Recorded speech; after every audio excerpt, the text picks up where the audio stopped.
What up, YouTube? Welcome to Reading Reddit, where we share some of Reddit's craziest stories. But before you do that, make sure to hit that like button and subscribe. Alright, let's get into today's video. When did your gut feeling of something's not right here save you? At age 5, I was almost abducted by strangers at the park who had a bunch of toys on a blanket and tried to lure me into their motorhome. I looked back to my dad, who was talking to his friend maybe 100 yards away. I got a tummy ache when one of them tried to coax me by reaching for my arm to lead me away, and I screamed and ran like hell back to my dad. Years later, I found those same people had abducted other kids who weren't so lucky.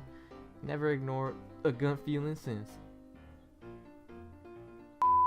Well, I was walking home, wasn't late, and I'm from a pretty safe area, but it was at a time of year when it starts to get dark really early, so it felt kinda ominous. Anyway, I passed this guy in a red sweater and red tracksuit bottoms, and he looks at me funny. Maybe he's high, maybe he's drunk. Either way, something not quite right about him. I keep going, look behind me, he's still there. Across the road, he crosses with me. As soon as I turn a corner, I sprint to my apartment complex and run into the coded gate and wait. He rocks up a minute later and stares at me through the gate. He just stares at me for a good 10 or so seconds, then runs back the way he came. Shivers. Worked as a shot girl at a pub. One night I rejected someone who attempted to get my number. Not unusual, and he didn't seem that bothered. The whole exchange wasn't strange to me.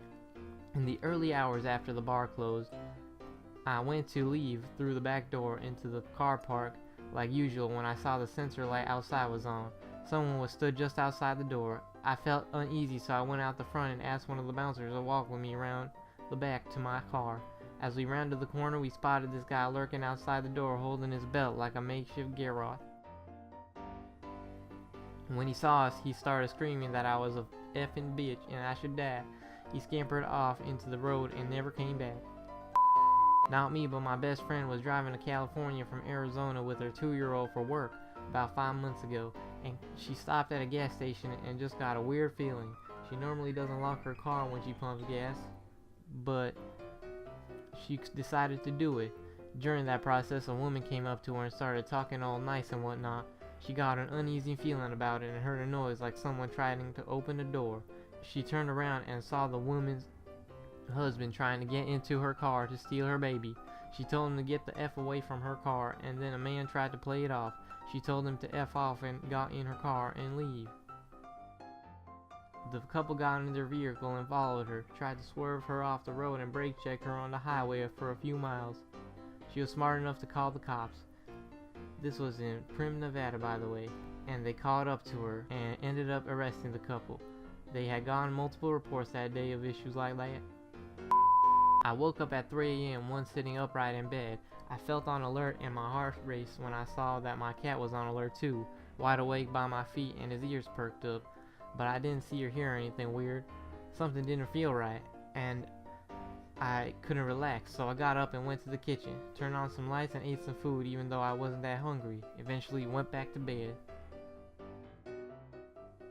We discovered the next morning that someone had stopped while in the process of using some kind of tool to silently cut a big hole in the glass window in the living room.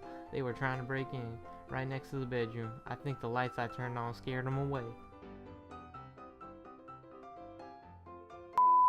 Went to a college party and one of the guys made me feel very uncomfortable.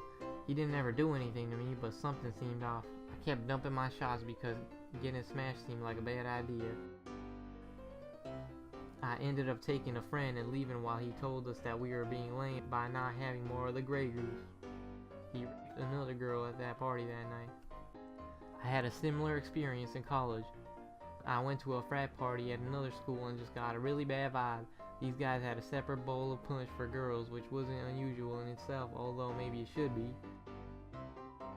And I noticed some of the girls seemed off, way too drunk, so I helped them get out of there, warned the other girls at the party, and called the campus security on the frat.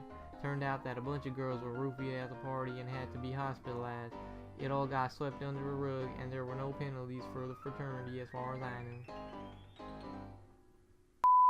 Some dude get off the bus at the same stop as me. It's about 8 p.m. and October, so it's quite dark out already. He had spoken to me on the bus, one line about nice weather.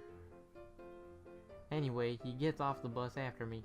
I cross the road and make a mental note of him walking the opposite way to me. I make sure to watch him walking away. Something in my gut says not to trust him. To get to my house, I have to walk up a hill with a path alongside a high stone wall. It is secluded. Usually I listen to music as I walk. I decided not to this time. I'm about halfway up when I get this awful feeling. I take out my phone, dial my mother's number. As I do, I hear fast steps of someone running up behind me. I know it's the guy before I turn around, and as I do, he's literally running at full speed towards me. I look him dead in the eyes, ready to fight for my life. As I do this, my mother answers the phone and I say, "Hi, Mom."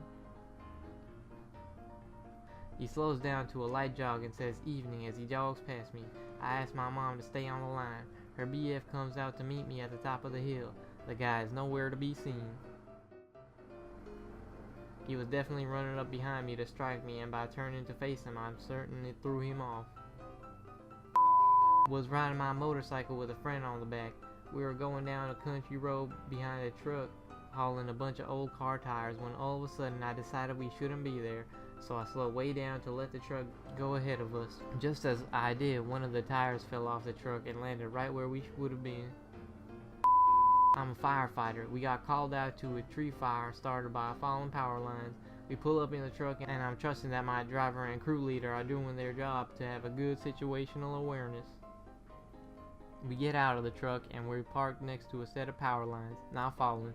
It's just a very windy night and I can see the line swinging, so I voice my concerns to my crew leader, who says it'll be fine. We get our hose out, risk the tree fire catching onto a house, outweighing potential risk of arcing, plus the line disconnected when it fell, and I'm on the branch ready to start pulling it out with two others near me when I get a chill. I look up and see the line swinging violently and yell, "Everybody F move," as the three of us sprint and dive out the way. We hear a thwip and crack, and sure enough, the line we were under came loose and stayed connected to the power pole. If I hadn't gotten that chill, chances are we would have had 3 fried fireys. Was hunting for early morals and killing bolets last May up near Cleum, no luck. So we went further towards Hancock. About 2/3 up a hillside, I feel like I was being washed. I slowly realized that I couldn't hear any animals making noise. Hackles raised. I immediately started down the most direct path to my car. One trail above where I was parked, I saw a partial juvenile male deer skeleton under a large conifer. As I double-timed it past, I looked up and saw the rest of the bones and sinew slung up in the branches. Out came the knife, and I slowed down, turning and scanning every few yards until I got into my car and booked it out of there. The next day, 2 mountain bikers were attacked by a cougar, and one was killed near to the area I was hiking. I carry a handgun now for my mushroom hunts. I experienced something kind of similar last year as well. My husband and I were hiking in western Washington on a trail we done a handful of times. We start up the trail and are about half a mile in when I start to get a weird feeling. A few feet more and I turn to my husband and tell them I think we should turn around. I had no other reason than I had a bad gut feeling and I could feel the hairs on my body standing. As I expressed this to him, he looked kind of surprised and he said he was about to tell me the same thing.